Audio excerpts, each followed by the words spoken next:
অন্তর্বর্তী সরকারের আমলে অস্থিরতার পর দ্বিপক্ষীয় সম্পর্ক স্বাভাবিক করার অংশ হিসেবে বাংলাদেশ ও ভারত পূর্ণাঙ্গ ভিসা কার্যক্রম পুনরায় চালুর উদ্যোগ নিয়েছে।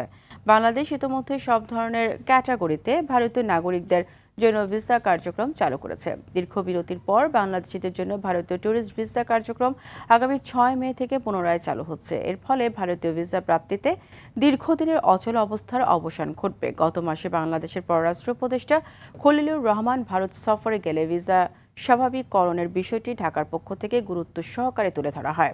বর্তমানে ভারতে বাংলাদেশের সব ভিসা সেন্টার পূর্ণ কার্যক্রমে ফিরেছে।